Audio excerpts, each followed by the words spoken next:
Okay, இன்றைக்கி நம்ம பார்க்க போகிறது வந்து பிரவீன் பூர்வாது பேப்பர் 2. பேப்பர் 2ல் நம்ம லாஸ்ட் வீடியோவில் என்ன பார்த்தோம்னா, அதாவது ஹிந்தி நிபந்த சாகித்யக்கு विकास पर एक लेख அதில் அதாவது ஹிந்தி किन्हीं 4 पर टिप्पणियाँ लिखिए, किन्हीं 4 पर टिप्पणियाँ लिखिए. அதாவது टिप्पणी दक्षिणी कविता दक्षिणी साहित्य टिप्पणियाँ சாகித்யிக் டிப்பணியான் இருக்குல்ல, அதில் நம்ம என்ன பண்ணோம்னா பேப்பர் 2ல் வந்து சாகித்யிக் டிப்பணியா அதில் வந்து மொத்தம் நமக்கு வந்து ஒரு 6 கொடுப்பாங்க. அந்த 6ல் நம்ம 4 எழுதணும். அதுக்கு 20 மார்க்ஸு. ஸோ அதில் வந்து நம்ம 10 தலைப்பில் பார்த்தோம். நம்ம அதாவது அமீர் குஸ்ரு, வித்யாபதி, சந்த் பர்தாயி, ராம்சரிதமானஸ், சூர்சாகர், ரகசியவாது, ஹாலாவாது, பிரியப்ரம்வாஸ், பரதேந்து ஹரிச்சந்திர, ஜெய்சங்கர் பிரசாத். ஓகேவா? ஸோ இதில் நமக்கு வந்து எக்ஸாமில் வந்து 6 கொடுப்பாங்க. அதில் 4 எழுதணும். 4க்கு 5 மார்க், 20 மார்க்கு. ஸோ இப்போ நம்ம பார்க்க போகிறது என்னென்னா, கினி 2 பர் டிப்பணியா லிக்கி. அதாவது இது வந்து கஹானிலேருந்து வரும். அது நமக்கு கஹானி நான் ஏற்கனவே உங்களுக்கு நடத்திருக்கேன். அதாவது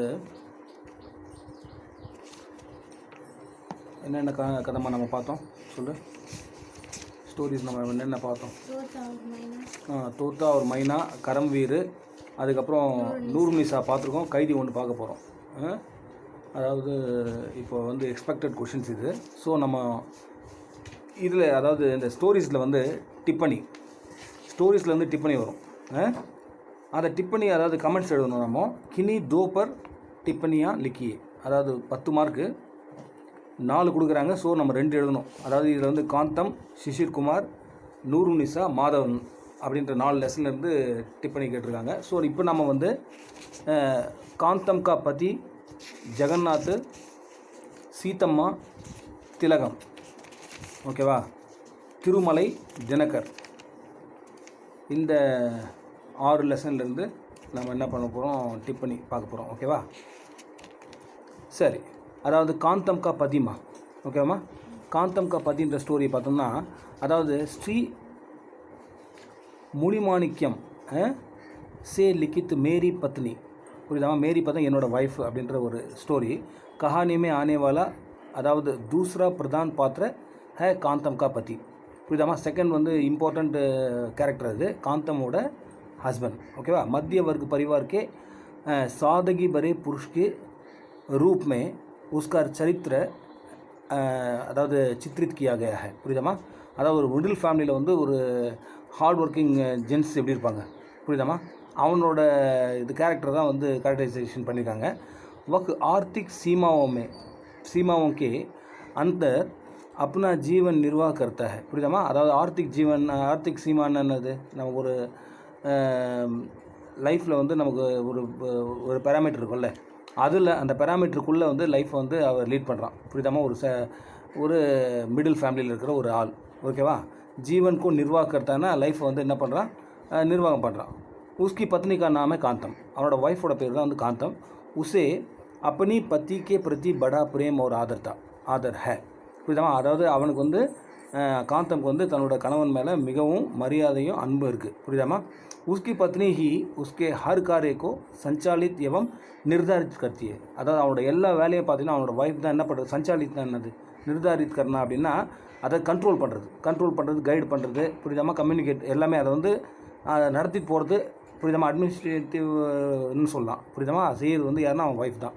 வஹ் பத்னிக்கு இச்சாக்கே அனுசார் விவகார் கர்னா சாத்தா ஹை, அதாவது அவனோட ஒய்ஃப் என்ன விரும்புகிறாங்களோ அதுக்கேற்ற மாதிரி தான் அவன் வந்து அவன் என்ன சொல்லணும், அதாவது விவகாரம் கர்னா பிஹேவ் பண்ணணும், அதுக்கேற்ற மாதிரி நடந்துக்கணும் அப்படின்னு அவன் நினைக்கிறான்.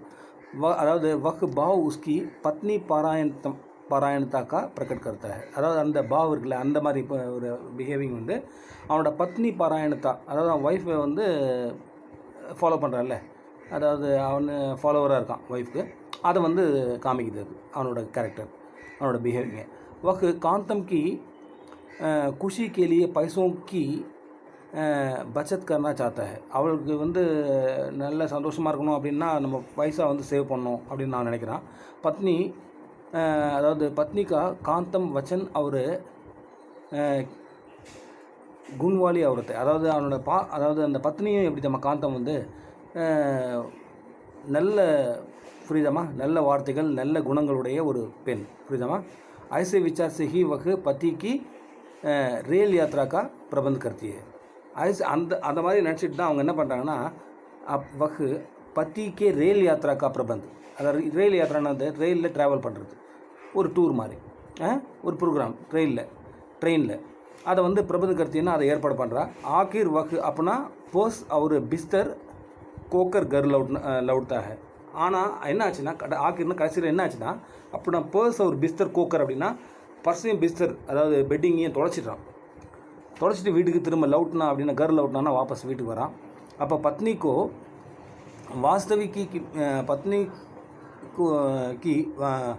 वास्तविक की बात बताने की हिम्मत उसमें नहीं होती. அப்போ ஒய்ஃப்க்கு எப்படி உண்மையை சொல்லலாம் அப்படின்ற தைரியம் அவனுக்கு இல்லை புரியுதமா. அந்த ஹிம்மத் அதாவது தைரியம் அவனுக்கு இல்லாமல் போயிடுச்சு. क्योंकि उसे पत्नी की नाराज होने का डर है. அவன் என்ன நினைக்கிறான்னா ஒய்ஃப் கோவமாயிடுவாங்கல்ல, नाराज होने का डर है, அதுக்கு அப்படின்னு நினச்சி பயப்படுறான். उसका ऐसा व्यवहार देखकर एकदम डर जाता है और उसमें सच बोलने की हिम्मत भी नहीं आती. புரியுதாம்மா. उसका ऐसा व्यवहारனா அவங்க எப்படி பிஹேவ் பண்ணுவாங்க அதை பார்த்துட்டு அவன் என்ன பண்ணுறான், பயந்து போயிட்டு एकदम डर जाता है ना, ரொம்ப பயந்துடுறான். और उसमें सच बोलने की हिम्मत भी नहीं आती. புரியுதா, உண்மையை பேசணும் அப்படின்ற அந்த தைரியம் கூட வரமாட்டேங்குது அவனுக்கு. ஓகேவா. அப்போது ஆகிர் साड़ी चोली की सच्चाई का पता चलने पर चैन की सांस लेता है. ஆக்கிர் வந்து சாடி ஒரு சோழி, சாடினா புடவை, சோழின்னா என்னது இது ஜாக்கெட், அதனோட சச்சாய் அதனோட உண்மையை வந்து அவனுக்கு தெரிய வந்த உடனே பத்தா चलने पर चैन की सांस लेता है ना, அப்போ தான் அவன் நிம்மதியாக ஒரு பெருமூச்சு அடிக்கிறான் புரியுதா, நிம்மதியாக மூச்சு விடுறான் அவன்.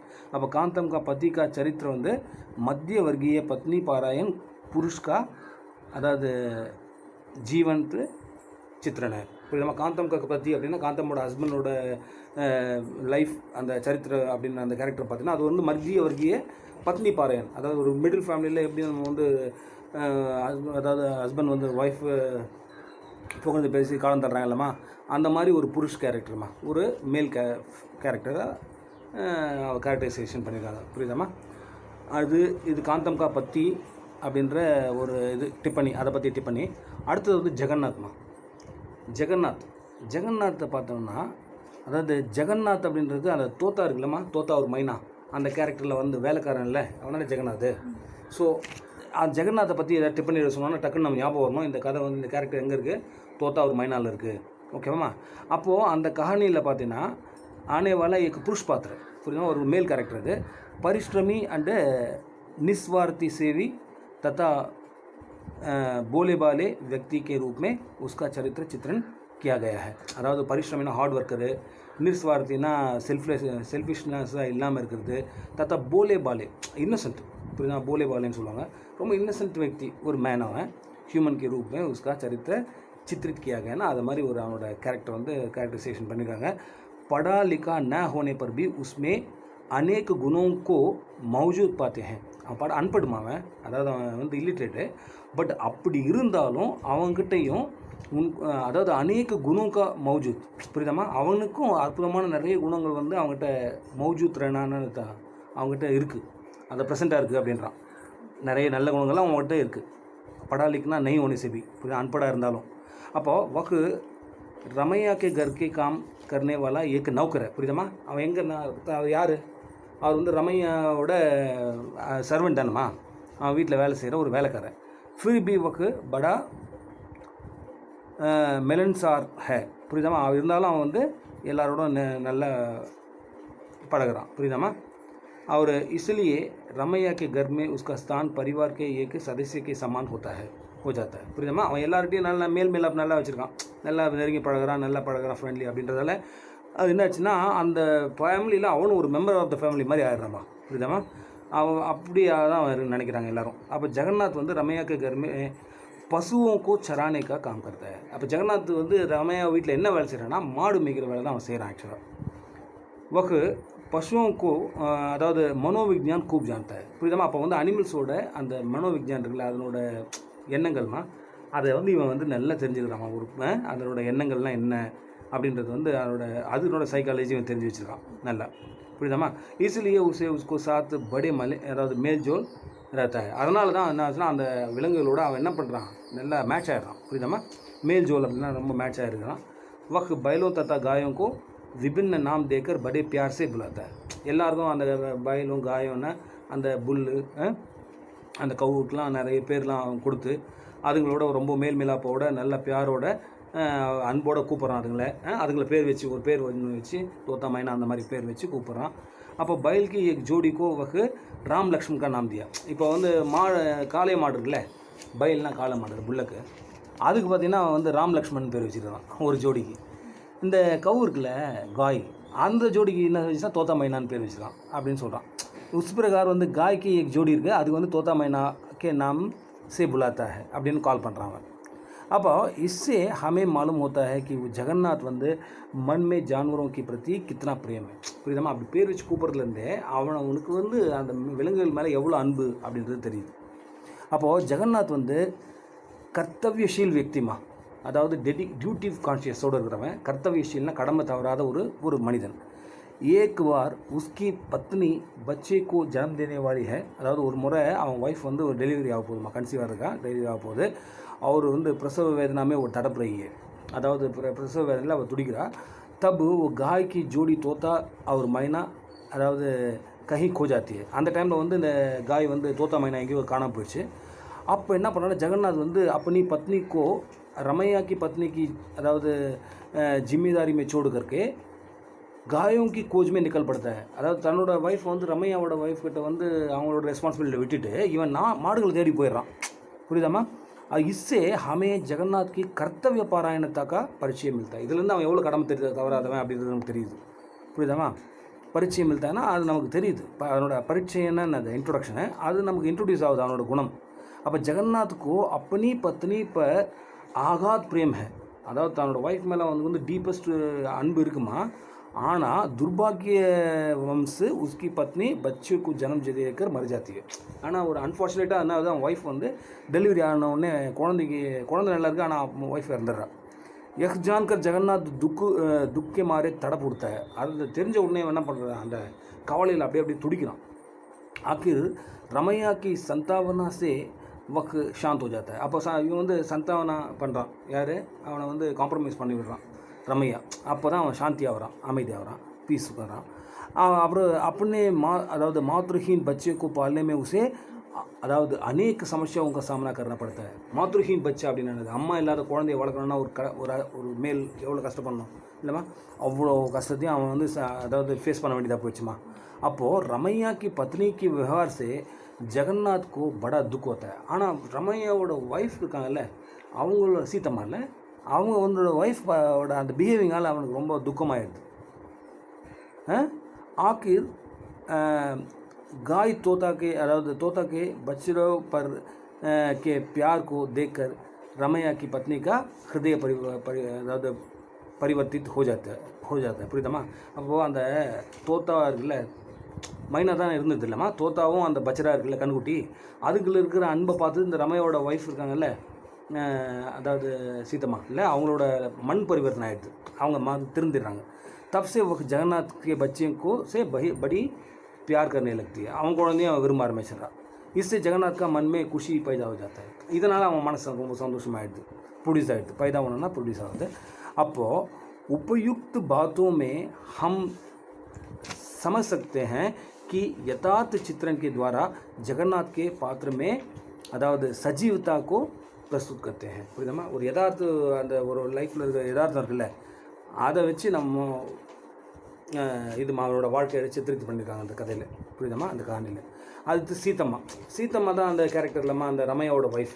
புரியுதாமா? அப்போ சீத்தம்மா இதுவும் எதில் வருது, இந்த டிப்பணி எழுதுமோ ஞாபகம் வச்சுன்னா இதுவும் தோத்தா மைனாவில் வர அதே தோத்தா மைனா ஸ்டோரியில் வர கேரக்டர் தான் இதுவும். அப்போது ஸ்ரீ அதாவது ஜமத்கனி சர்மா சே லிக்கித்து தோத்தா அவர் மைனா. அப்போ இது எழுதுனது யார்? இல்லை ஜமத்கனி சர்மா அப்படின்றவரை எழுதியிருக்காரு இல்லையா. தோத்தா அவர் மைனா கஹானி மே ஆனே வாலா பிரதான் பாத்திர है சீதம்மா. அவர் ஒரு மெயின் கேரக்டர். அப்போ சீதம்மா का चरित्र வந்து நாரி சுலப பாவனாவும் சே யுக்த் ஸ்ரீ கா பிரேம் மே அதாவது சித்ரித் கியா கயா. அதாவது ஒரு பெண் இருப்பாங்கன்னா அந்த பெண்ணோட மனோபாவனை எப்படி இருக்கும் இல்லை, அதை தான் வந்து கேரக்டரைஸ் பண்ணியிருக்காரு. அப்போது சீதம்மா ஜெகநாத் கி பத்னி ராமி பர் விசேஷ் பிரேம் திகாத்தி. ஆரம்பத்தில் புரியுதாம்மா, ராமி வந்து இறக்கிறதுக்கு முன்னே சீதம்மா வந்து அதாவது அந்த யார் ரமையோட ஒய்ஃபு, அது ஜெகநாத்தோட முதலாளியோட ஒய்ஃபு இல்லையா. அவங்க வந்து ராமி மேலே ஒரு விசேஷ் பிரேம் இருக்குது, அன்பு, ஸ்பெஷலாக அன்பு செலுத்துகிறாங்க. பரந்து துர்பாகிய வம்ச பிரசூதி மே ராணிக்கு அதாவது ராமிக்கு மௌத் हो जाती है, அதாவது மிருத்யு हो जाती है. புரியுதாம்மா, செத்து போயிடுறான். ஒரு அன்ஃபார்ச்சுனேட்டில் ஒரு இன்னும் ஆக்சிடெண்ட்டில் அவர் செத்து போயிடுறான். அப்போது उसकी मृत्यु के बाद सीतम्मा के प्रेम में बड़ा परिवर्तन दिखते हैं. புரியுதாம்மா. அப்போ அவள் இறந்த பிறகு இவளோட மண் வந்து முழுக்க சேஞ்ச் ஆகிடுது. எப்படின்னா क्योंकि रामी की नवजात शिशु के प्रति उसमें एक प्रकार की ईश्वरिया की भावना पैदा हो जाती है.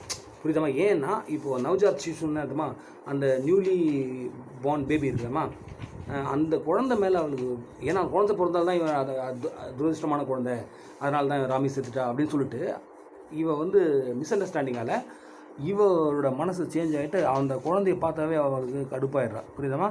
ரொம்ப கோவப்படுறா, எரிச்சலாயிடுறா, பொறாமப்படுறா. அப்போது சீதம்மா की निर्दया और शिशु की प्रति उसकी அதாவது உபேக்ஷா மே देखते हैं. புரியுதாம்மா. அப்போ நிர்தயானா என்னது, அதாவது ஒரு தயா இல்லாமல் இருக்கிறது தான் நிர்தயான்னு சொல்கிறாங்க. புரியுதாம்மா. அதாவது மெர்சி இல்லாமல் இருக்கா அந்த சீதம்மா வந்து அந்த குழந்தை மேலே. அப்போ உஸ்கே ஐசே விவகார் மே நாரி சுலப் ஸ்வார்த் அதாவது பாவனை வந்து பிரகட் होती है. புரியுதாம்மா. அப்போ வந்து பெண்களுக்கே உரிய அந்த எந்த பாவனமா ஸ்வார்த்த பாவனா செல்ஃபிஷ்னஸ் வந்து அதில் தெரியுது. ஓகேவா. यह उसके मातृत्व की भावना पर कलंक पैदा होता है, कलंक कर देता है. அவளோட மாतृत्वன்ற அம்மாவுக்குன்னு ஒரு குணம் இருக்குல்லம்மா, அது வந்து டாமினேட் பண்ணிடுது. பெண்ணுக்கு சுயநலம் அப்படின்ற மாதிரி அந்த தாய்க்குரிய அந்த பாவனை இருக்குல்ல மாतृत्व, அந்த பாவனா पर ये कलंक पैदा कर देता है. புரியுதாம்மா. இந்த குணம் அதாவது இந்த பொறாம குணம். அப்போ சீதம்மா का चरित्र मानवीय संवेदनाओं से भरपूर है. புரியுதாம்மா. அப்போது மனுஷனுக்கு நிறைய குணங்கள்லாம் இருக்கும்ல, அது தப்திலி ஆகிட்டே இருக்கும், சேஞ்சஸ் ஆகிட்டே இருக்கும். அதை பற்றிய ஒரு இதுதான் புரியுதாம்மா அவரோட கேரக்டரைசேஷனில் பண்ணியிருக்காங்க. அப்போது வஹ் ஜெகநாத் கே பிரதி கருணா பாவ் பிரகட் கர்த்திய. ஆனால் ஜெகநாத் மேலே அந்த அம்மாவுக்கு இறக்கம் இருக்குமா, ஏன்னா வந்து ஹார்ட் ஒர்க்கிங் இது சர்வெண்ட்மா, அட் த சேம் டைம் வந்து அவன் குழந்தைய வந்து அவங்க ஒய்ஃப் இறந்துட்டா அப்படின்ற அந்த இறக்கம் இருக்கிறவட்ட. जब वह तोता गाय के मैना के बचने के प्रति निस्वार्थ प्रेम व्यवहार को देखती है. அதாவது ஒரு அந்த தோத்தான்ற மாடு இருக்குல்லம்மா, அது வந்து மைனா இறந்து போகிற மாடு, அந்த மாட்டோட குழந்தைகளை கண்ணுக்குட்டி பச்சிட்டா, அது கூட இந்த தோத்தா எவ்வளோ அன்பாக நிஸ்வாரத்து சுயநலம் இல்லாமல் ஒரு பிரேம் விவகார் பண்ணுறதில்ல, இதை பார்த்து देखती है. அதை பார்த்த உடனே तब उसके ममता को सच्चा रूप जागृत हो जाता है. மமதா அப்படின்னா என்னதுமா, அந்த தாய்மைமா, அதனோட உண்மையான அந்த தாய்மை வந்து அப்படியே மேலேருந்து வருது. புரியுதுமா. उस घटना के बाद सीतम्मा का मन में रामी जगन्नाथ के बेटे के प्रति जो ममता और वात्सल्य का भाव पैदा हो जाता है. புரியுதுமா. அப்புறம் அந்த குழந்தை வந்து அவளுக்கு ஆட்டோமேட்டிக்காக அந்த இன்சிடென்ட் பார்த்த உடனே பிடிக்க ஆரம்பிச்சிச்சு. और जगन्नाथ के बेटे को भी अपने बेटे के समान मान लेती है. அந்த அவனோட ஜெகநாதோட குழந்தையும் தன் குழந்தை மாதிரி அவள் நினைக்க ஆரம்பிச்சிடுறா. புரியுதாம்மா. और अपने चरित्र को आदर्श माता के रूप में परिवर्तित कर लेती है. அப்போது அவளோட இண்டிபெண்ட் அவளோட ஓன் கேரக்டர் இருக்குல்லம்மா, இண்டிவிஜுவல் கேரக்டர், அதுவும் ஒரு ஆதர்ஷ் கேரக்டராக ஐடியல் அம்மாவாக மாறிடுறா. புரியுதாம்மா. அது வந்து பரிவர்த்தனை ஆகிடுச்சு. நடுவில் வந்து சுயநலமாக இருக்கிறா, கோவப்படுறா, ஆனால் அப்புறமா வந்து மண் பரிவர்த்தனை ஒரு ஐடியல் மதர் கேரக்டர் எப்படி இருக்குமோ அது மாதிரி ஆயிடுறா. திலகம்மா. திலகம் என்னது, கரம்வீர் நான் சொல்லியிருக்கேன்ல, கரம்வீர்னு ஒரு கதை ஒன்று, அதாவது என்ன சொல் கம்யூனிஸ்ட் கதை மாதிரி ஒன்று வந்து பாருமா. அந்த கதையில் பார்த்தீங்கன்னா திலகம்ன்றது தெரியல, அந்த காலேஜ் படிக்கிற ஒரு பொண்ணு, அதுக்கப்புறம் அவங்க கூட சீனியர் இருப்பாங்களா அப்படின்னு கதை ஒன்று சொன்னல அந்த கதை. அப்போ கரம்வீர், அந்த கதையோட பேர் வந்து கரம்வீர். அப்போது திலகம் வந்து கரம்வீர் நாமக் கஹானி மே ஆனே வாலா ஏக் ஸ்திரீ பாத்திரம், என்ன அந்த கதையில் வர ஒரு பெண் பாத்திரம். அப்போது இதெல்லாம் டிப்பணிமா, புரியுதாம்மா? இதெல்லாம் வந்து கமெண்ட்டு. இந்த மாதிரி அவங்களுக்கு ஒரு 6 கமெண்ட் கொடுப்பான், நீ அதில் 2 எழுதணும், புரியுதாம்மா?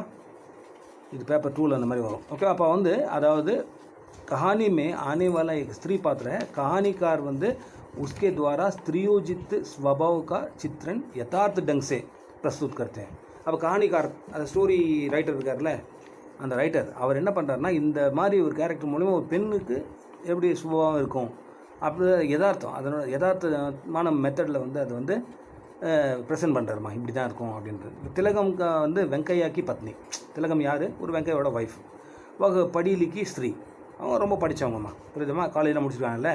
அப்போ காலேஜ் में पढ़ते समय शिशिर कुमार के उसकी मित्रता होती है. காலேஜ் படிக்கும்போது அவங்க கூட ஃப்ரெண்ட்ஷிப் ஆகுது, शिशिर कुमार சீனியர். அப்போ திலகம் வந்து சாகித்யக்கு பிரேமிக்கா, அவங்களுக்கு என்ன பிடிக்குன்னா அவங்களுக்கு இது லிட்ரேச்சர் ரொம்ப பிடிக்கும், புரியுதாம்மா? அதனால் அவனுக்கு அது மூலிமா அவனை பிடிக்குது. அப்போது காஸ்கர் குறிப்பாக கவிதா கே பிரதி அவனுக்கு வந்து விசேஷ அபிருச்சி, கவிதா இருக்குல்ல, குறிப்பாக அது லிட்ரேச்சர்லேயே கூட கவிதை வந்து அவளுக்கு ரொம்ப इंटरेस्ट. அப்போ इसलिए कॉलेज में मैगजीन में शिशिर कुमार की कविता को पढ़कर उससे मन में அதாவது விசேஷ் அனுராக் பைதா होता है. அப்போ காலேஜ் மேகசினில் வந்து அவனோட கவிதையெல்லாம் படித்து அவன் மனசில் வந்து ஒரு தனியான ஒரு பிரியம் வருது. அப்போது உஸ்ஸே மில்கர் ஒரு தாரிஃப் கர்த்தி, அவனை பார்த்து சொல்கிறா, புகழ்கிறான். தாரிஃப் கர்னான்னா புகழ்ச்சியாக ப்ரைஸ் பண்ணுறது. தப்சே உண்மை மித்ரதா विकसित होती है. அப்போதுலேருந்து அவனோட ஃப்ரெண்ட்ஷிப் வந்து டெவலப் ஆகிடுது. அப்போ சமய पर शिशिर कुमार की कविता सुनता है. அப்பப்போ அவங்ககிட்ட கவிதையெல்லாம் கேட்பாங்க. உஸ்ஸே திலகம் விசேஷ ஆனந்த் का अनुभव करती है. அப்போ வந்து அவங்களுக்கு ஒரு சந்தோஷமாக இருக்கும், ரொம்ப பிடிக்கும் அந்த கவிதை. इससे हमें उसकी साहित्य की अभिरुचि का परिचय मिलता है. இதிலிருந்து நம்ம அவளோட லிட்ரேச்சர் அவளுக்கு எவ்வளோ இன்ட்ரெஸ்ட் அப்படின்றது நமக்கு தெரியுது. அப்போ திலகம் में आत्मसम्मान की भावना கூட் கூட்கர் பரி रहती है. ஆத்ம சம்மான் அப்படின்னா செல்ஃப் ரெஸ்பெக்ட்மா, அந்த பாவனை வந்து அந்த எண்ணம் அவங்ககிட்ட எப்பயுமே கூட்கர் பரி रहना ஃபுல்லாக இருக்குது அவங்கக்கிட்ட. அப்போ ஏக் பார் வக்கு शिशिर कुमार को से சவால் करती, ஒரு முறை வந்து शिशिर कुमार्கிட்ட கேட்குறா, அதாவது கண்டிலே பௌதே மே குஷ்புரார் ஃபூல் கைசே லக்தே. கண்டியில் அப்படின்னா காண்டா அப்படின்றது தான் கண்டிலேன்றது, அதாவது முள்ளாக இருக்கிற ஒரு செடியில் குஷ்புதார் ஃபூல், ரொம்ப மனமும் ரொம்ப ஃப்ராக்ரன்ஸ் தரக்கூடிய ஒரு பூ எப்படி, அதாவது ரோஜா முள் எப்படி ரோஜா இருக்கு இல்லையா அப்படின்ட்டு அவள் கேட்டவருக்கு உஸ்கா மஜா கர்த்தே हुए शिशिर कुमार, அதுக்கு அவன் வந்து கிண்டலாக என்ன பதில் சொல்லிட்டான்னா, ஜவாப் தேத்தா है कि यही परमात्मा का लीला है, இது வந்து கடவுளோட லீலை. तुम्हारे குரு पिता के तुम्हारे जैसे जो है खूबसूरत लड़की पैदा கைசே पैदा हुई. உன்னோட அப்பா அம்மா ஒரு அக்லியாக இருக்கும்பொழுது நீ எப்படி ஒரு பியூட்டிஃபுல்லாக ஒரு பிறந்துட்டல, அந்த மாதிரி தான் அதுவும் அப்படின்னு சொல்லிட்டு கிண்டல் அடிச்சிடறான். அப்போ உஸ்கி இஸ் ஜவாப் சே திலகம் क्रोधित हो जाती है. அந்த மாதிரி ஆன்சர் பண்ணதெல்லாம் அவளுக்கு பயங்கர கோவம் வந்துடுது. अपने पिता पर किए गए ये यज्ञ को वह सही नहीं पाती. புரியுதாம்மா? அப்பா மேலே அந்த மாதிரி கிண்டல் அடித்தது, கிண்டல் பண்ணது வந்து அவளுக்கு வந்து சரியாக தெரியல. इसलिए அவள் तुरंत वहाँ से चली जाती है. உடனே அவன் என்ன பண்ணுறான், அங்கேருந்து லெஃப்ட் ஆகிடுறான், அங்கேருந்து போயிடுறான். आगे से उससे मिलने नहीं आती. திரும்ப அவனை வந்து சந்திக்கிறத தவிர்த்துறான், அவனை சந்திக்க போக மாட்டேன்றான். அப்போ திலகம் கி ஷாதி வந்து வெங்கையா சே ஹோ ஜாத்தி. வெங்கையாவை கல்யாணம் பண்ணிடுறான். அப்போ வெங்கையா வந்து உத்தனா தன்வான் नहीं है, பெரிய பணக்காரன் கிடையாது. वही एक कारखाने में मैनेजर और मजदूरों की अधिकारों के ஒரு கார்கானானா ஒரு ஃபேக்ட்ரியில் மேனேஜராக இருக்காம்மா. மஸ்தூரும் கே அதாவது அதிகார் கேள்வி லட்னே வாலா, அதாவது அந்த இவங்க இருக்காங்கல்லம்மா, தொழில் கூலிக்காரர்கள்லாம் இருக்காங்கல்ல, அவங்களோட அதிகாரம், அவங்களுக்கு ரைட்ஸ் இருக்கு இல்லையா, அதுக்கு அதிகமாக சண்டை போடுவாங்க लड़ने वाला, புரியுதாம்மா? அப்போது शादी के बाद वह तिलक को मन में शिशिर कुमार की से कविता से सृजित काल्पनिक दुनिया में அதாவது விச்சரன் करना ही पसंद करता है. அது கல்யாணம் ஆகிட்ட பிறகு தான் தெரியுது, சுஷிர் குமாரோட கவிதையை பற்றியே அதிகமாக பேசிகிட்டு இருக்கா, ஏதோ ஒரு கற்பனையான உலகத்தில் இருக்கிறா அப்படின்ற விஷயம் அதிலேயே இருக்க விரும்புகிறான்றது இவர் தெரிஞ்சுது. அப்போ திலகம் को यथार्थ जीवन की सच्चाई को समझाने அதாவது समझने में असमर्थ रहती है. அதாவது உண்மையான வாழ்க்கை என்ன, யதார்த்தமான வாழ்க்கை என்னன்றதை அண்டர்ஸ்டாண்ட் பண்ணாமே இருக்கா, அதை விரும்பாமே இருக்கா. इससे हम उसमें ஸ்திரியோச்சித் கம்ஜோரி கா देखते हैं. புரியுதாமா? ஒரு பெண்ணுக்கு வந்து அந்த வீக்னஸ் இருக்குல்லாமா, ஸ்திரியோக்கு ஜித் கம்ஜோரி, புரியுதாமா? அந்த வீக்னஸ் வந்து நமக்கு தெரியுது. அப்போது வெங்கையா சூஜ்பூஜ் சே உஸ்கி கம்ஜோரி கோ தூர் கர்னா. அப்போ வந்து சூஜ்பூஜ்னா நல்ல அறிவு திறம்பட இருக்கிறவன்ல சூஜ் பூஜ்னா அறிவோட அவன் அனுபவம், அதனால் அறிவோட அவளோட அந்த கம்ஜோரி இருக்குல்லம்மா, அந்த வீக்னஸை வந்து தூர் கர்னேக்கு लिए अच्छा इलाज करता है.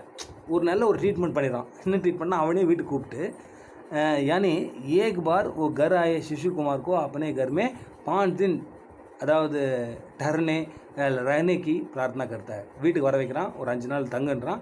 इससे तिलकम खुशी हो जाती है, तिलकम சந்தோஷமாயிடுறா. அப்போ शिशिर कुमार வந்து पहले की तरह கவிதா சுனாக்கர் திலகம் கி பிரசன்னா करता है. ஃபஸ்ட் மாதிரியே அவன் நிறைய கவிதைலாம் சொல்லி அவளை சந்தோஷப்படுத்துகிறான்.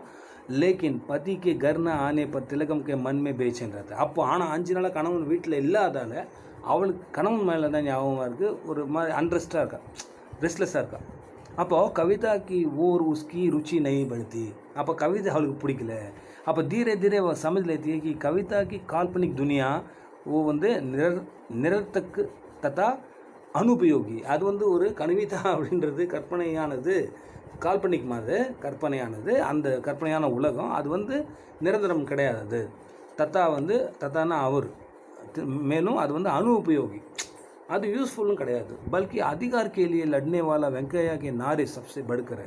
ஆனால் தொழிலாளிகளோட உழைப்பாளிகளோட அதிகாரத்துக்காக தன்னோட கணவன் வந்து சண்டை போகிறான்ல, அது வந்து எல்லாம் சப்சே படுக்கர், அது வந்து மிகப்பெரிய ஒரு நல்ல குணம் அப்படின்றது அவளுக்கு புரிய ஆரம்பிச்சிச்சு. இஸ் பிரகார் हम देखते हैं कि तिलकम के द्वारा कहानीकार इस तथ्य को अदावद पाकों के सामने रखते हैं कि काल्पनिक दुनिया में भावावेश की प्रधानता रहती है, लेकिन यथार्थ जीवन में कर्तव्य की பிரதானத்தா ஹோத்தியே. புரியுதமா? யதார்த்தத்தில் வந்து உண்மையான நம்ம ரியல் லைஃப்பில் வந்து நம்ம கர்த்தவியம், நம்மளோட கர்மஹி பூஜான்றோம்ல, ஒர்க் இஸ் ஒர்ஷிப். ஆனால் அது வந்து கால்பனிக் ஜீவா. புரியுதாமா? அது வந்து ஒரு இமேஜினரி லைஃபு. அதில் பார்த்தீங்கன்னா ஒரு பாவாவேஷ்கி பிரதானத்தா, அதில் வந்து நமக்கு வந்து கற்பனை, புரியுதாமா? அதுக்கப்புறம் இந்த ஷைலின்னு சொல்கிறாங்கல்ல, ஸ்டைல், அந்த இதுதான் பிரதானத்தா, அதுக்கு தான் இம்பார்ட்டன்ஸ். பட் ரியல் லைஃப்னு வந்துச்சுன்னா அங்கே வந்து கர்மஹி பூஜா, அதாவது கர்த்தவியம், நம்ம கடமை, டியூட்டி தான் முக்கியம், டியூட்டி இஸ் ஃபஸ்ட்டுன்ற மாதிரி ஆகிடுது. ஸோ அதை வந்து சச்சா, அதாவது வகி சச்சா வந்து வகி சச்சா எவம் சார்த்தக், புரியுதாமா? அதுதான் உண்மை, அது அப்படின்றத மாதிரி கதையை முடிகிறான். இது வந்து அந்த கமெண்ட்டுமா, எதுக்கு திலகமோட கமெண்ட்டு. அதுக்கு வந்து திருமலைமா, 5th கமெண்ட் வந்து திருமலை. திருமலை எப்படின்னு பார்த்தீங்கன்னா, அதாவது தமிழ் பாஷாக்கே துருவ நட்சத்திர ஸ்வர்கீய ரா கிருஷ்ணமூர்த்தி ஜி கல்கி. புரியுதாம்மா? அதாவது துருவ நட்சத்திரம்னு சொல்லுவாங்கம்மா. தமிழ்நாடோட இவர் ஆசிரியர், இவர் தமிழ் மொழியில் ஒரு மிகச்சிறந்த ஒரு கதாசிரியர் யாருன்னா, அதாவது துருவ நட்சத்திரம்னு சொல்லுவாங்கம்மா. ஸ்வர்கீயன்னா என்னது, இறந்து போனவர் இல்லையா, சொர்க்கத்தை அடைஞ்சவர் ரா கிருஷ்ணமூர்த்தி ஜி. அவரை ரா கிருஷ்ணமூர்த்தியை தான் ஷார்ட்டாக வந்து கல்கின்னு எல்லாம் விருப்பமாக சொல்லுவாங்க. நாம் பிரசித், அவர் ரொம்ப ஃபேமஸ் நாம. स्वतंत्रता आंदोलन के प्रमुख घटनाओं का वर्णन करने में निपुण है. அதாவது இதில் நடந்தது இல்லைம்மா, சுதந்திரதா ஆந்தோலன் நடந்ததில்ல, அதாவது இண்டிபெண்டன்ஸ் ஸ்ட்ரகிள், புரியுதாம்மா, ஃப்ரீடம் ஸ்ட்ரகிள், அதில் வந்து பிரமுக் கட்னா, ரொம்ப ஃபேமஸான இன்சிடென்ட்ஸ்லாம் வந்து வர்ணன் பண்ணுறதுல வந்து இவர் ஒரு நிபுணமா, இவர் ஒரு ஸ்பெஷலிஸ்ட். उसकी कहानियों साहित्य के पन्नों में स्वर्ण अक्षरों में से लिखे जाने योग्य है. புரியுதாம்மா? அவரோட கதையெல்லாம் பார்த்தீங்கன்னா நீங்கள் வந்து லிட்ரேச்சரில் வந்து ஸ்வர்ண அக்ஷர் அப்படின்றான், கோல்டன் எழுத்துக்களில் தங்கத்தால் எழுதணும்னு சொல்கிறேன், ஸ்வர்ண அக்ஷரில் லிக்கே ஜான யோகியா, அது அளவுக்கு தகுதியான ஒரு அவரோட கதைகள்மா. புரியுதாம்மா? அப்போது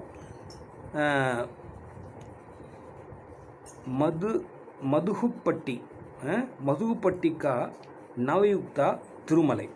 புரியுதாம்மா? மதுகுப்பட்டி அப்படின்ற ஊருமா, புரியுதாம்மா? அதோட வந்து ஒரு நவயுக், ஒரு யங்ஸ்டர் வந்து திருமலை, அவன் பேர்.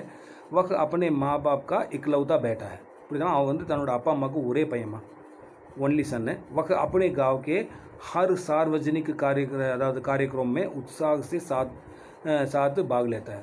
அப்போது தன்னோட கிராமத்தில் வந்து எந்த ஒரு இன்சிடென்ட் நடந்தாலும் சரிம்மா, காமன் பப்ளிக் இன்சிடென்ட் சொல்கிறல, சார்வஜனிக் ரூப்மே அப்படின்வாங்க. அதாவது ஒரு பொதுவான ஒரு ஏதாவது இன்சிடென்ட்னா காரியக்கிரம், அந்த ப்ரோக்ராமில் வந்து ரொம்ப ஒரு இன்ட்ரெஸ்டடாக வந்து என்ன பண்ணுவான், சாத் பாக் லேத்தானா பார்ட்டிசிபேட் பண்ணுவான். வக் வந்து புத்திமான், சுந்தர், வினய், அவன் நம்ம அறிவாளி, அழகாக இருப்பான், அதே சமயத்தில் அடக்கமான பையன்மா. அவர் வாக் சத்துர்த்தா, புரியுதாம்மா, நல்ல பேச்சு திறமை உடையவன். காங்கிரஸ் கமிட்டி संगीत सभा, पुराना अதாவது विद्यार्थियों के संघ, सरकारी समिति, पुरीदामा, निःशुल्क वाचनालय आदि हर सार्वजनिक कार्यक्रम में उसका कोई ना कोई வந்து उत्तरदायित्व होता ही है. அதாவது நிறைய இன்சிடென்ட் சொல்கிறான் பாருமா. என்னென்னலாம்னா, காங்கிரஸ் கமிட்டி நடக்குமா, சங்கீத் சபா ஏதாவது இசை கச்சேரி நடக்கும், புராணா வித்யார்த்தியோட சங்கு பழைய ஸ்டூடெண்ட்ஸ்லாம் சந்திக்கிறது, அதே மாதிரி சர்க்காரி சமிதி கவர்மெண்ட்டோட ஏதாவது ஒரு சமிதி இருக்குல்லம்மா, ஒரு மீட்டிங் ஏதாவது இருந்தாலும், நிஷுல்க் வாச்சனாலயனா அந்த ஃப்ரீ லைப்ரரிமா, லெண்டிங் கிடையாது, ஃப்ரீ லைப்ரரிஸ்மா. இதெல்லாம் பார்த்தீங்கன்னா வந்து சார்வஜனிக் காரியக்கிரம், அதாவது பப்ளிக்கு விசேஷமாக ஏதாவது ஒரு ப்ரோக்ராம் இருந்ததுன்னா அதில் வந்து அவனோட உத்தரதாயித்வ ஹோத்தாக, அதில் கட்டாயம் அவன் வந்து அவன் கலந்துட்டு அவனோட பார்ட்டிசிபேட் பண்ணுவான். புரியுதாமா? திருமலை வந்து एक विद्वान युवक है, அறிவாளி அவன். तिरुचिरापल्ली के जंक्शन में उपन्यास शिरोमणि श्री सडगोपनाचारी स्वामी जी से मिला. புரியுதாமா? அவன் என்ன பண்ணான், திருச்சியில் போயிட்டு திருச்சி ஜங்ஷனில் வந்து உபன்யாஸ் சிரோன்மணிமா, உபன்யாசகர், உபன்யாசம்லாம் பண்ணுறாருல, கதா காட்சிகள்லாம் மாதிரி பண்ணுறாரு, சடகோபாச்சாரின்னு பேர் சுவாமி, அவர்கிட்ட போய் சந்திக்கிறாருமா. அப்போ திருமலை के संबंध में स्वामी जी का एक बयान था. அப்போ திருமலை பற்றி அவர் என்ன சொல்கிறாருன்னா, அவர் என்ன கோட் சொல்கிறாருன்னா, திருமலை வந்து தமிழ் சாகித்யக்கா அச்சா கியாத்தா है, அதாவது தமிழ் லிட்ரேச்சரில் வந்து அவன் ஒரு நல்ல அற்புதமான மனிதன், நல்ல ஒரு அறிவாளியான சிறந்த ஒரு மனிதன் அப்படின்னு சொல்கிறார். அவர் திவ்ய பிரபந்திக்கு அதாவது காவிய சுஷ்மா और भक्ति परवशता से विशेष रूप से प्रभावित है. ये எல்லாமே அவனுக்கு வந்து திவ்ய பிரபந்தம், காவிய சுஷ்மா எல்லாமே இருக்குது. அதாவது பக்தி परवशता से வந்து विशेष रूप से प्रभावित அவனுக்கு இருக்குது அப்படின்னு சொல்லிடுறாங்க. அப்போது உபர்யுக்த் शब्दों से मालूम होता है कि திருமலை வந்து एक विद्वान युक्त है. ஸோ அவர் சொல்கிறதுலேருந்தே, இப்போ சடகோபாச்சாரி சுவாமி சடகோபாச்சாரி சொல்கிறதுலேருந்தே அவன் ஒரு வித்வான் அப்படின்னு தெரியுதுமா, அவன் ஒரு பண்டிதன், ஒரு மெத்த படித்த ஒரு மேதாவி அறிவாளின்னு தெரியுது. அப்போ திருமலை உஸ்கே இலாக்கேக்கா லோக்பிரிய யுவக்தா, அதாவது அந்த ஏரியாவில் வந்து அவனை எல்லாருக்குமே பிடிக்குமா, அந்த ஏரியாவில் வந்து அவனை எல்லாருக்குமே ரொம்ப பிடிக்கும். யஹி லோக்பிரியதா உஸ்கே ஜீவனுக்கு வந்து அபிஷாப் பன்கை. அதாவது இந்த மாதிரி அவன் ஃபேமஸாக இருந்ததே அவனுக்கு ஒரு சாபம் மாதிரி ஆகிப்போச்சு. அதாவது அதுவே ஒரு என்னது डीमेरिट ஆயிடுச்சு, அதுவே ஒரு பெரிய பிரச்சனை ஆயிடுச்சு. என்னாச்சுன்னா, पुलिस स्टेशन वाले दंगे पर शामिल नहीं था. புரியுதா? அதாவது புலிஸ் ஸ்டேஷன் வாலா ஒரு பிரச்சனை நடக்குதுமா, புலிஸ் ஸ்டேஷனில் வந்து ஒரு தங்கா அப்படின்னா கலகம் நடக்குது, கலகம் ஒரு குழப்பம் நடக்குது. அதில் வந்து அவன் வந்து ஷாமில் நைத்தான்னா அதில் அவன் கலந்துக்கல, ஆனால் தங்கா அதாவது அந்த குழப்பம் இருக்குல்ல, அந்த பிரச்சனை, அதில் வந்து दंगे के समय வந்து சடகோபாச்சாரி स्वामी जी के साथ तिरुचिरापल्ली जंक्शन में बातचीत कर रहा था. அப்போ இந்த தங்கா நடந்தப்போ, இந்த பிரச்சனை நடந்தப்போ, குழப்பம் நடந்தப்போ, இவர் வந்து எங்கே இருக்கார், சடகோபாச்சாரி கிட்ட வந்து திருச்சி ஜங்ஷனில் இருக்கார், பேசிகிட்டு இருந்தார். லேக்கின் अंग्रेजी सरकार किसी की गवाह पर ध्यान न दी. ஆனால் இங்கிலீஷ்காரன் வந்து அந்த கவர்மெண்ட் வந்து என்ன ஆச்சுன்னா, இது இண்டிபெண்ட் டைம் முன்னே நடந்தது பிறகு அவங்க கவர்மெண்ட்டில், யார் இங்கிலீஷ்காரன் கவர்மெண்ட்டில், அவன் வந்து கிசி கவா பர் தியான் நதினா எந்த ஒரு சாட்சியுமே அவன் வந்து அட்டென்ஷன் கொடுக்கவே இல்லைம்மா, எதையுமே கவனிக்கல, எதையுமே அவன் சாட்சியுமே அவன் எடுத்துக்கவே இல்லைம்மா, கவான சாட்சி. ஆக்கிர் திருமலைக்கோ மிருத்யு தண்டம் இல்லை. கடைசியாக அவன் என்ன சொல்கிறான், இவனுக்கு வந்து டெத் சென்டர் கொடுத்துட்றாமா, அதாவது என்ன சொல்கிறது, அவனுக்கு வந்து மிருத்யு தண்டனை அதாவது இந்த இது பண்ண செத்து போட்டோம் அப்படின்னு சொல்ல அந்த மாதிரி கொடுத்துட்றான் பனிஷ்மெண்ட், டெத் பனிஷ்மெண்ட். அப்போது லேக்கின் ஃபாசி பர் சட்னிக்கு அவசியக்கத்தா நை. ஆனால் அவர் வந்து ஹேங்கிங் டு டெத்துமா, தூக்கில் போடுற அவசியம் வரலை. ஏன்னா உஸ்ஸே பहले வந்து அதாவது பிராகிருத்திக் மிருத்யு கோ பிராப்து அதாவது பிராப்து ஹோ கயா உஸ்கோ. புரியுதாம்மா? அதாவது ஆக்சுவலாக அவர் ஹேங்கிங் டு டெத்துமா, அவர் வந்து தூக்கில் போடணும் கவர்மெண்ட் ஆர்டர் படி. பட் அதுக்கு முன்னே நேச்சுரலாகவே இவர் இறந்துடுறாருமா, ஏதோ ஏதோ ஒரு ப்ராப்ளம் வந்து ஏதோ திடீர்னு அவர் வந்து இயற்கையாகவே செத்து போயிடுறாருமா. அப்போது अंग्रेज सरकार के अत्याचार का एक उदाहरण है திருமலை. அப்போ திருமலைன்றது யார், அதாவது இங்கிலீஷ்காரனோட அத்தியாச்சாரமா, நம்ம மேலே எவ்வளோ கொடுமை பண்ணால அதுக்கு ஒரு எக்ஸாம்பிள் தான் அவர். திருமலை வந்து சர்வகுண சம்பன்ன யுவக, புரியுமா, எல்லா நல்ல குணமும் இருக்கிற ஒரு இளைஞன்மா. फिर भी ஈஸ்வரியாலு சர்க்கார் உஸ்கா பிரான் நிக்கால்கர் ஹீ ரஹி. ஆனால் இந்த மோசமான கவர்மெண்ட்டு என்ன பண்ணுச்சு, அவனோட உயிரை எடுத்து தான் விட்டுச்சு இல்லையா. அவர் திருமலை இஸ் கதானா அதாவது கதானக்கா கேந்திர பாத்திர. அதாவது இந்த திருமலைன்ற கதையில் இது யார் எழுதுனது? கிருஷ்ணமூர்த்தி. இதில் கல்கி கிருஷ்ணமூர்த்தி எழுதின புக்கு இல்லைவா திருமலை கதை. அதில் வந்து முக்கியமான பாத்திரம் இது யார்? திருமலைன்ற பாத்திரத்தில் திருமலை. புரியுதமா? திருமலை வந்து என்னாச்சுன்னா इस एक पात्र द्वारा कथानक लोगों में देश प्रेम जागृत करने से में सफल हुए. புரியுதாமா? இது வந்து ஆக்சுவலாக என்னதுக்கு இந்த மாதிரி கதையெல்லாம் எழுதினார்னா மக்கள் மத்தியில் மனசில் வந்து தேஷ் பிரேம், நாட்டு மேலே இருக்க அன்பை வந்து அதிகப்படுத்தணும். அப்புறம் தினகர்மா, இது தினகர்ன்ற ஸ்டோரியிலேருந்து கமெண்ட்டு. இது தினகர் இதை ஞாபகம் இருந்தா கைதி ஒன்று நான் இன்னும் நடத்தல இல்லை ஸ்டோரி, அந்த ஸ்டோரியில் அந்த தினகர்ன்ற கேரக்டர் வருது, அதை பற்றி கமெண்ட்டு. சரி, ஃபஸ்ட்டு நான் கமெண்ட் சொல்லி கொடுத்துறேன், அதுக்கப்புறம் உனக்கு எஸ்ஏ நடத்துகிறேன். சரி, அப்போ வந்து கடைங்கோட்லு ஷங்கர் பட் சே, புரியுதாம்மா? அதாவது கடைங்கோட்லு ஷங்கர் பட் அப்படின்றவர். இது ஆக்சுவலாக ஃபுல்லாக சவுதர்ன் தக்ஷிணி கதாயமா எல்லாம் அதாவது சதர்ன்லேருந்து எல்லாம் அந்த என்னது கேரளா, கர்நாடகா, தமிழ்நாடு, ஆந்திர பிரதேஷ், இந்த சவுத் சைடு இருக்கிற அத்தனை ஸ்டேட்ஸில் இருக்கிற கதாசிரியர்கள் எழுதின கதைகள் இதுதான் இது சொல்லிக்கிறது. அது கடேன் கோட்லு ஷங்கர் பட்டுன்றவர் கூட தெலுங்கு காரர் இருப்பார்னு நினைக்கிறேன். அப்போது இவர் எழுதின கதை பேர் தான்மா கைதி நாமக் एक कहानीமா. उसमें தினகர் கா பாத்திரா था. அதில் தான் ஒரு கேரக்டர் வருது தினகர் அப்படின்னு சொல்லிட்டு. இது எப்படின்னா, அதாவது தினகர் बड़े सहनशील तथा सच्चे गुणवान के रूप में उसका पात्र चित्रित है. அவர் நல்ல ஒரு சகன்சீல்மா, எல்லாத்தையும் சகிச்சிட்டு போகிறவர், சச்சே குணவான நல்ல மனிதன், உண்மை பேசுகிறவன். से रूप में उसका पात्र चित्रित किया गया. कन्याओं के मन अதாவது मान को अதாவது अपहरण करने वाले के रूप में उस पर अभियोग लगाया जाता है. कन्याओं के मान को अपहरण करने वाले के रूप में, அதாவது பெண்களை வந்து பெண்களோட மானத்தை வந்து கெடுக்கிற மாதிரி, அதாவது அவங்களோட மானபங்கப்படுத்துகிற மாதிரி கர்னே வாலேக்கு ரூப்மே உஸ் பர் அபியோக் லகாயா ஜாத்தா है. அவன் மேலே அந்த மாதிரி ஒரு கம்ப்ளைண்ட் பண்ணிடுறாங்க. புரியுதாமா? அவர் வந்து அந்த மாதிரி டைப்புன்னு. ஆனால் உசே 4 வருஷக்கே காராவாஸ் கா தண்டு மில் ஜாத்தா है. அதாவது 4 வருஷம் அவருக்கு வந்து லைஃப் அன்விஷன் கிடச்சிட்டுமா, ஜெயிலில் போட்டுறாங்க. அதுக்கு தண்டனை கிடச்சிட்டு பனிஷ்மெண்ட்டு. வக் கைதி பன்கர் ஜெயில் மே ஜாத்து. அப்போது அவர் ஒரு அற்புதமான மனிதன். அவர் இந்த மாதிரி பொய்யா அவரை வந்து கைதியாக்கி ஜெயில் உள்ளே போட்டுறாங்கம்மா. அவர் ஜெயிலுக்கு போயிடுறாரு. अपना दंड सुनकर भी उसके मुख में कोई विकार नहीं दिखाई पड़ता है. இந்த தண்டனை இவ்வளோ மோசமான தண்டனை கொடுத்தாங்கன்னு தெரிஞ்சு கூட அவர் வந்து எதையும் வெளிப்படுத்த மாட்டார். புரியுதாமா? அவரோட முகத்தில் வந்து எந்த விதமான ஒரு உணர்வும் இல்லாத இறுகி தான் இருக்கார் அவர். புரியுதாமா? वह अपने काम के लिए जरा भी लज्जा का महसूस नहीं करता. புரியுதாமா? அதாவது நேர்மையானவர். அவர் என்ன சொல்கிறாருன்னா, அதாவது இந்த மாதிரி ஒரு தவறில் இவர் பேர் வந்துச்சேன்னு சொல்லிட்டு வெக்கப்படல அவர். புரியுதாமா? அது மனம் இறுகி அமைதியாக இருக்கார். उसके ऐसा रूप को देखकर लोग समझने लगे कि यह कैसा निर्मम व्यक्ति है. ஆனால் கடைசியில் மக்கள் என்ன சொல்கிறாங்கன்னா, இவர் எவ்வளோ எப்படிப்பட்ட மனிதர் இவர், இவ்வளோ பெரிய பேர் கெட்டு போயிட்டு ஜெயில் கிடச்சிது, ஆனாலும் இவர் வந்து எப்படிப்பட்ட மனிதர் அப்படின்னு ஜனங்க நினைக்கிறாங்க. परंतु जेल में उसका व्यवहार उसके அதாவது கட்டோர் ரூப் கே அனுசார் நஹி ரஹதா. ஆனால் ஜெயிலில் வந்து அவர் பார்க்குறதுக்கு எப்படி இறுகி போன மாதிரி இருக்கார்லம்மா, கட்டோர் ரூப்னு சொல்கிறாங்க.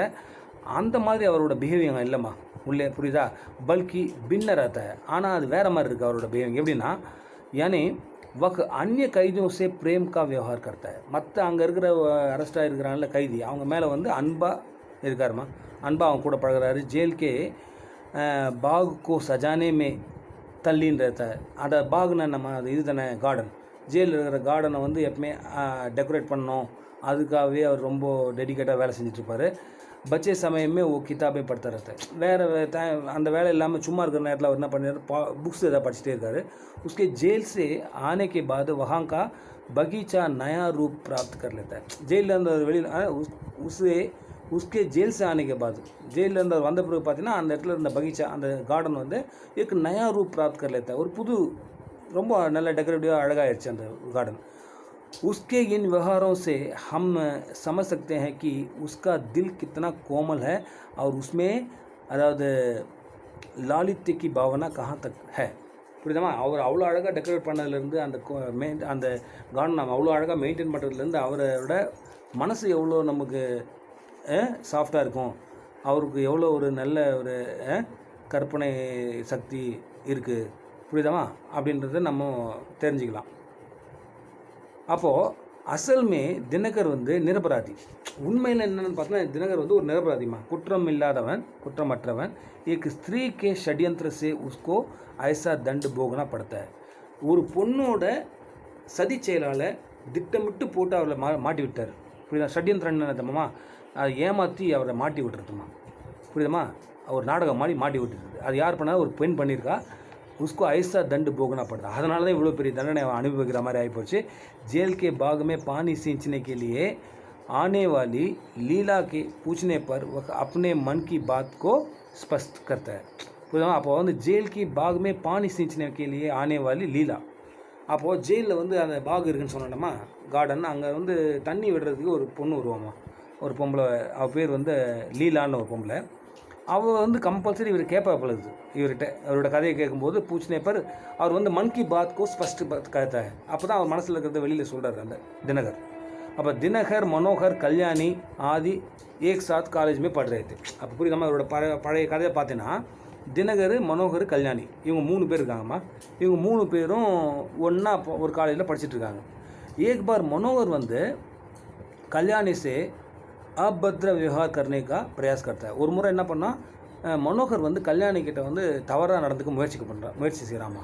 அப்போது கல்யாணி வந்து ஹிம்மத் சே உஸ்கோ சாம்னா கருத்தி. அப்போது தைரியமாக என்ன பண்ணுறா, அவனை எதிர்த்து நிற்கிறான் அந்த பொண்ணு கல்யாணி. அப்போது இத்தனையுமே தினகர் ஆக்கர் மாமலைக்கு ஷாந்த் கருத்தேன். அங்கே டக்குன்னு தினகர் வந்துடுறான். வந்த உடனே இவங்க 2 பேரையும் பிரித்து அந்த மாமலாவில் அந்த பிரச்சனையை வந்து சாந்த் பண்ணிடுறான், சமாதானப்படுத்தி அமைதியாகிறான். அவர் தோனுக்கு பீச்சுமே சம்ஜோத்தா கருது. 2 பேரையும் ஒரு பிரச்சனையை தீர்வு கொடுக்குறாம்மா. சம்ஜோத்தானா 2 பேரோடையும் காம்ப்ரமைஸ் பண்ண வைக்கிறான் புரியுதா. காம்ப்ரமைஸ் பண்ணி அவங்க 2 பேரும் வேறு திசை அனுப்பி விட்டுறாமா. தப்சே கல்யாணி தினகசே பிரேம் கர்னே லக்தி. அப்படி அவன் நல்லது செஞ்சதால் இந்த கல்யாணி என்ன பண்ணால் இவனை விரும்ப ஆரம்பிச்சிடறான் தினகரை. அதாவது அப்படி விரும்பும்பொழுது என்ன ஆகுதுன்னா, அதாவது தினகரை வந்து அவள் விரும்புகிறா புரியுதாம்மா. और दोनों के बीच में वो समझौता करता है. तब से वो कल्याणी दिनकर से प्रेम करने लगती है और उसे अदावद पत्र पर पत्र लिखती रहती है. लेटर மேலே லெட்டர் அந்த தினகருக்கு எழுதினே இருக்காமா கல்யாணி. लेकिन दिनकर उसके प्यार को टुकरा देता है. ஆனால் அவன் வந்து அந்த இது விரும்பலம்மா. அவன் தினகர் அது பிடிக்கல. அதை வந்து டுக்ராது என்னன்னா இன்கார் பண்ணிடுறது, அதை நெக்லெக்ட் பண்ணிடுறான், வேண்டான்னு சொல்லிடுறான். இஸ்ஸே குரோதி தோக்கர். அதனால் அந்த பொண்ணுக்கு ரொம்ப கோவமா கல்யாணிக்கு. கோவம் வந்து கல்யாணி என்ன பண்ண மனோகர்கிட்ட போய் சேர்த்துறான். மனோகர் தான் நம்ம எதிர்பார்த்தி கெட்ட பையன் என்னம்மா. ஆனால் அவங்க கூட திரும்ப சேர்ந்து மில்கர் ஷட்யந்திர ரசிகர் அவங்க கூட சேர்ந்து ஒரு பெரிய சதி திட்டம் போட்டு தினகருக்கோ ஜெயில்மே பிஜ்வாத்தி ஹே. அவள் தான் தினகரை வேணுமுன்னே ஜெயிலுக்கு அனுப்பிச்சிட்றான். யார்? அந்த கல்யாணி தான். அப்போ சச்சாய் கோ சாபித் கர்னே கி சக்தி தினகர் மே ஹே. அதாவது உண்மையை என்ன சொல்லணும் அப்படின்னு நிரூபிக்கணுன்ற சக்தி தினகர்கிட்ட இருந்தது. வ காயர் யா கா புருஷ் தோ நஹி ஹே. அவன் வந்து காயர்னா ஒன்றும் கோழையும் கிடையாது, ஒரு ஆண்மை இல்லாத ஒரு ஆளும் கிடையாது புரியுதாமா. கா புருஷ்னா அதாவது அந்த மாதிரி கோடை கிடையாது அவன். அதாவது தன்னை நிரூபிக்க முடியும் நான் நல்லவன்ட்டு. ஆனால் பல்கி வக ஐசா சோச்சா. ஆனால் அவன் வேறு மாதிரி யோசிக்கிறான். என்னன்னா ஐசா கர்னேசே வக ஸ்திரீ கோ கி அப்கியாதி ஹோகி புரியுதாமா. அந்த மாதிரி நம்ம சொல்லிட்டோம்னா அந்த பெண்ணுக்கு வந்து அவமானம் ஆயிடும். உசே அதாவது வஹன் கர்னே கி சக்தி உஸ்மே நஹி ஹே. அப்போ அந்த மாதிரி ஒரு பெண்ணுக்கு அவமானத்தை உண்டு பண்ணிட்டுனா அந்த பொண்ணால் அந்த அவமானத்தை தாங்கிக்க முடியாது. இசலியே சுப்சாப் அப்பனே அபராத்கோ ஸ்வீகார் கரல.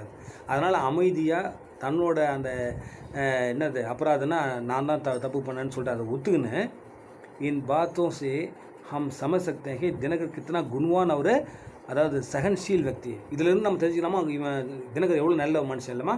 ஒரு சகன்சீல், அவங்ககிட்ட ஒரு சகிப்பு தன்மை இருக்குது, இல்லை நல்ல ஒரு குண்வான், பெண்ணுக்கு வந்து மரியாதை கொடுக்குற ஆள். ஸ்திரியோं की प्रति उसमें कितनी श्रद्धा இல்லைம்மா பெண்களுக்கு எவ்வளோ மோசமான பெண்ணுக்கு கூட வந்து தவறு எடுக்கக்கூடாதுன்னு நினச்சிருக்கான் இல்லைம்மா. कहानीकार வந்து दिनकर के द्वारा यह बताना चाहता है कि संसार में ऐसा अनेक निरपराध व्यक्ति होते हैं. அதாவது இந்த கதை கைதி, இந்த கதை தலைப்பே கைதின்னு வச்சுருக்காரு. ஏன் டைட்டில் வச்சார்னா இந்த கதை மூலயமா அதாவது கहानीकार வந்து கதையாசிரியர் என்ன சொல்கிறாருன்னா, ஜெயிலில் இருக்கிறவன்லாம் தப்பு பண்ணவனே கிடையாதுமா, நிரபராதி கூட சந்தர்ப்ப சூழ்நிலையால் கைதியாகி உள்ளே போயிடுறான். புரியுதாம்மா. நிரபராத व्यक्ति கூட அவன் கைதியாகி உள்ளே தான் இருக்கிறான். புரியுதாம்மா அப்படின்னு சொல்கிறாருமா. जो अपराध न करने पर भी उनको दंड भोगना அதாவது படுதா. புரியுதாம்மா. அதாவது தப்பே செய்யலைனா கூட அவனுக்கு வந்து தண்டனை அனுபவிக்க வேண்டியதாக இருக்குது அப்படின்னு சொல்லிட்டு இந்த கதையை முடிக்கிறாருமா. ஓகே, இந்த டிப்பணி போதும், மீதி நாளைக்கு பார்க்கலாம். தேங்க்யூ.